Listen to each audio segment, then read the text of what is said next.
ഓരോ സാധാരണക്കാരനും വർഷങ്ങളോളം വിയർപ്പൊഴുക്കിയാണ് ഓരോ സാധാരണക്കാരനും ബാങ്കിൽ പണം നിക്ഷേപിക്കുന്നത്. അത് ചിലപ്പോൾ മകന്റെയോ മകളുടെയോ വിവാഹത്തിനോ അവരുടെ പഠന ആവശ്യത്തിനോ അല്ലെങ്കിൽ മറ്റ് ചികിത്സാ കാര്യങ്ങൾക്കോ വേണ്ടിയായിരിക്കാം ഓരോ സാധാരണക്കാരനും ഇതുപോലെ അധ്വാനിച്ച് ബാങ്കിലൊക്കെ പണം നിക്ഷേപിക്കുന്നത്. ആ പണം നിക്ഷേപിക്കുന്നതിന്റെ കാരണം എന്തെങ്കിലും ആവശ്യം വരുമ്പോൾ എടുക്കാമെന്ന് വിചാരിച്ചിട്ടായിരിക്കും. അത് നിക്ഷേപകന്റെ സൗകര്യത്തിനാണ് നമ്മൾ പണം ഇങ്ങോട്ട് പിൻവലിക്കുന്നത്. അല്ലാതെ നമ്മൾ നിക്ഷേപിച്ചതിന്റെ പേരിൽ ആ ബാങ്കുകാർ അവരുടെ സൗകര്യം നോക്കി നമുക്ക് പണം പിൻവലിക്കേണ്ട കാര്യമില്ല. ഞാൻ പറഞ്ഞു വന്നത് ഇതല്ല. ഇപ്പൊ കഴിഞ്ഞ ദിവസം ഇടുക്കി കട്ടപ്പനയില് സാബു എന്ന് പറഞ്ഞ വ്യക്തി കോർപ്പറേഷൻ സൊസൈറ്റി ബാങ്കിന്റെ മുന്നിൽ ആത്മഹത്യ ചെയ്തു. ആ സംഭവത്തെയാണ് ഞാൻ പറയാൻ വരുന്നത്. ആ സംഭവത്തെ കുറിച്ച് നന്ദൻ ചേട്ടൻ എന്താണ് പറയാനുള്ളത്? അത് പറയാനുള്ളതെന്ന് പറഞ്ഞാല് ഇപ്പോ രഹല പറഞ്ഞതുപോലെ തന്നെയാണ്. അതായത് ഒരു നിക്ഷേപകൻ ഒരു ബാങ്കിൽ പണം നിക്ഷേപിക്കുന്നതിന് ഒരുപാട് കാരണങ്ങൾ. ഒന്ന് ഇപ്പോൾ രഹല പറഞ്ഞ കാര്യങ്ങളാണ്.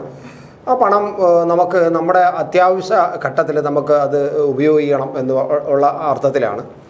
പിന്നെ രണ്ട്, ഒരു ബാങ്കിൽ എന്തുകൊണ്ടാണ് നിക്ഷേപിക്കുന്നത് പറഞ്ഞാൽ ആ ബാങ്കിനോടൊരു പ്രത്യേക വിശ്വാസം ഉണ്ടാകും, അല്ലേ? ഒരു വിശ്വാസം ഉണ്ടാകും. ആ വിശ്വാസം എന്ന് പറയുന്നത് ഒരുപക്ഷെ ആ ബാങ്ക് നമ്മുടെ പണം അവിടെ ഇട്ടിരുന്നാലുള്ള സുരക്ഷിതമാണെന്നും നമ്മളെപ്പോൾ ചോദിച്ചാലും പണം കിട്ടുമെന്നും ഒക്കെ ഉള്ള ഒരു വിശ്വാസത്തിലായിരിക്കും നമ്മളവിടെ കൊണ്ടുവന്ന് നിക്ഷേപിക്കുന്നത്.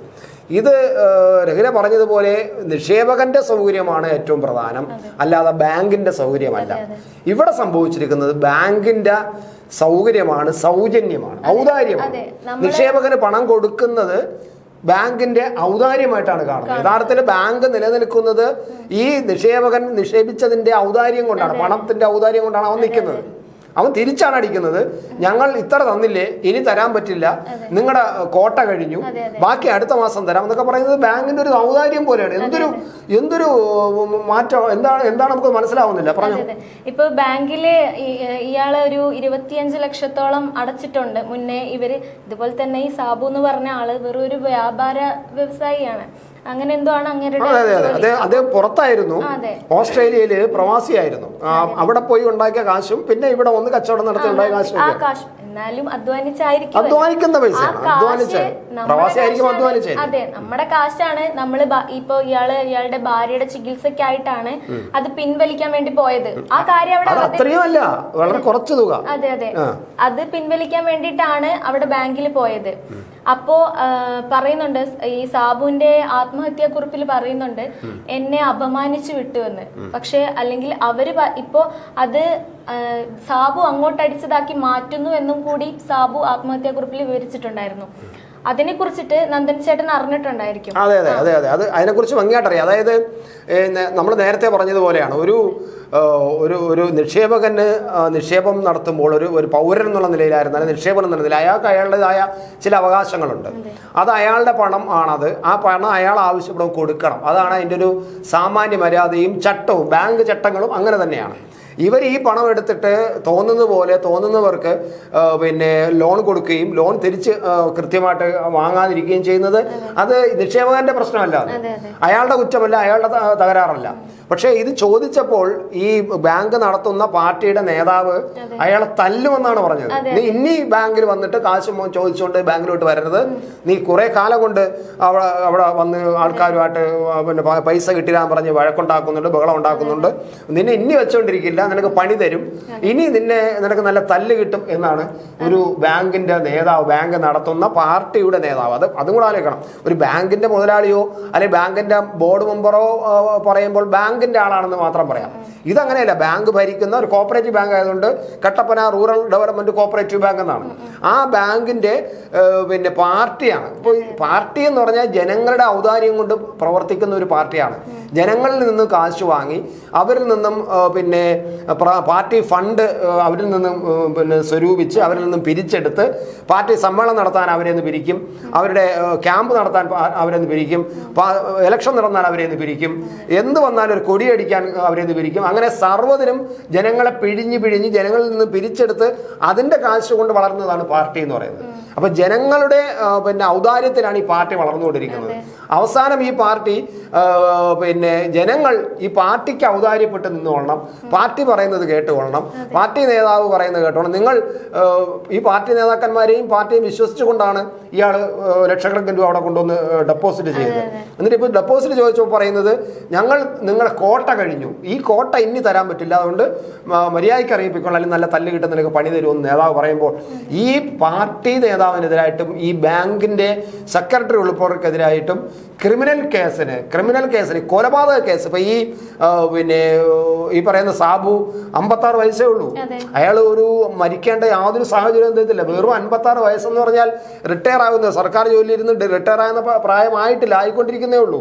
അപ്പൊ അങ്ങനെ ഒരാള് ജീവൻ കളയുക എന്ന് പറഞ്ഞാൽ, ഭാര്യ അസുഖം ബാധിച്ച് കിടപ്പാണ്, മക്കളുണ്ട്, കുടുംബ സ്നേഹമുണ്ട്, ഭാര്യയുടെ പണത്തിന് പിന്നെ അസുഖത്തിന് വേണ്ടിയിട്ട് പണം ചോദിച്ചു പോകുന്നയാൾക്ക് ഭാര്യയുള്ള സ്നേഹം കൂടുതലുകൊണ്ടാണ്. ഇനി പൈസ ഇല്ലാതെ നിന്റെ ഓപ്പറേഷൻ നിന്ന് പോകുമോ, നടക്കാതെ പോകുമോ, വല്ലാത്തൊരു ആശങ്കയായിരുന്നു. ഇതൊക്കെ ഉള്ളപ്പോഴും നമ്മൾ എങ്ങനെയെങ്കിലും കട്ടുപോയി. പക്ഷെ അവസാനം നമ്മൾ വിശ്വസിച്ചവർ, നമ്മൾ ബഹുമാനിക്കുന്നവർ നമ്മളെ പിന്നെ വ്യക്തിപരമായി ഹലാസ് ചെയ്യുക, പിന്നെ പീഡിപ്പിക്കുക എന്ന് പറഞ്ഞാൽ അത് സഹിക്കാൻ പറ്റുന്നതല്ല.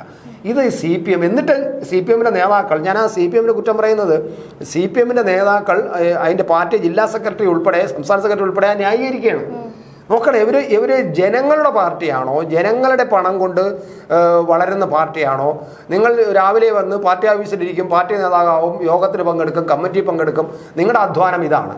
പക്ഷെ മറ്റവൻ ഈ പൈസ, ഈ നിങ്ങൾക്ക് പണം തരുന്നവൻ, നിങ്ങൾ പണം ചോദിക്കുമ്പോൾ പിരിവിന് ചെല്ലുമ്പോഴെല്ലാം അവൻ പൈസ തരുന്നവൻ, അവൻ അധ്വാനിച്ച് വിയർപ്പൊഴുക്കി അവൻ്റെ ചോര വേർപ്പാക്കിയിട്ടുണ്ടാക്കുന്ന പൈസയാണ്.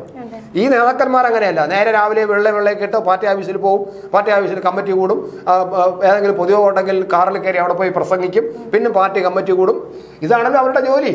അപ്പോൾ അവർ അധ്വാനിക്കുന്നില്ല. അപ്പോൾ ഈ അധ്വാനിക്കുന്നതിൻ്റെ പണം വെച്ച് വളർന്ന ഈ നേതാക്കന്മാർ ഈ തരത്തിൽ പ്രവർത്തിക്കുമ്പോൾ സ്വാഭാവികമായിട്ടും ജനങ്ങൾക്ക് പാർട്ടി വിരുദ്ധത വർദ്ധിക്കും. ഈ രാഷ്ട്രീയ പാർട്ടികളോട് തന്നെ ഒരുതരം വിമുഖത വരും.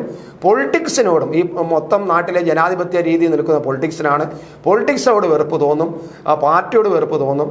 ഇതൊക്കെ സംഭവിക്കും. എന്തായാലും ഇതൊന്നും പറഞ്ഞ് പഠിപ്പിക്കാൻ പറ്റുന്ന ഒരു പാർട്ടിയല്ല CPM. കാരണം അവർക്ക് നിന്ന് മനസ്സിലാവില്ല, തലയിൽ കയറില്ല. അവരെല്ലാം ഈ ദാഷ്ട്യത്തിൻ്റെ അഹങ്കാരത്തിൻ്റെയും അത്തുംഗ ശൃംഖത്തിലാണ്. അത് നമുക്കറിയാം. ഏത് പ്രസ്ഥാനത്തിനും ഒരു വളർച്ചയുണ്ടോ? നമ്മളൊരു ഗ്രാഫ് വരയ്ക്കുമ്പോൾ നമ്മൾ പഠിച്ചിട്ടുള്ളതാണ്. ഗ്രാഫിൽ ഏതായിരുന്നാലും, ഇക്കണോമിക്സിലായിരുന്നാലും ഏതിനാണ് ഗ്രാഫ് പഠിക്കുമ്പോൾ ആ ഗ്രാഫിനൊരു വളർച്ചയുണ്ട്. ആ ഗ്രാഫ് ഇങ്ങനെ വളർന്ന് മുകളിൽ പോയി ചെന്ന് നിന്നാൽ, മുകളിൽ പോയതിനു ശേഷം കുറച്ചൊന്ന് അവിടെ സ്റ്റേബിൾ ആവും. അത് കഴിഞ്ഞിട്ട് പിന്നെ അവൻ ചിലപ്പോൾ കുറച്ച് പാരലായിട്ട് ഗ്രാഫ് വളരും. അത് കഴിഞ്ഞാൽ പിന്നെ ഒരു താഴെ ഇറക്കമാണ്, ഒട്ടപാതെന്ന് പറഞ്ഞ താഴെ ഇറക്കമാണ്. ഇതാണ് CPMന് സംഭവിക്കാൻ പോകുന്നത്. തീർച്ചയാണ് നമുക്ക് അത്തരം കാര്യങ്ങളാണ്. കാരണം ഒരു വ്യക്തിയെ കൊലയ്ക്ക് കൊടുത്തിരിക്കുകയാണ്. ഈ പിന്നെ ഭീഷണിപ്പെടുത്തിയ നേതാവ് ഒരു റെജി എന്നോ മറ്റോ പാർട്ടി സെക്രട്ടറിയാണ്. അയാൾക്കെതിരെ കേസെടുക്കണം. പാർട്ടി അവിടുത്തെ ബാങ്ക് സെക്രട്ടറി ഒരുത്തനുണ്ട്, അയാൾക്കെതിരെ കേസെടുക്കണം.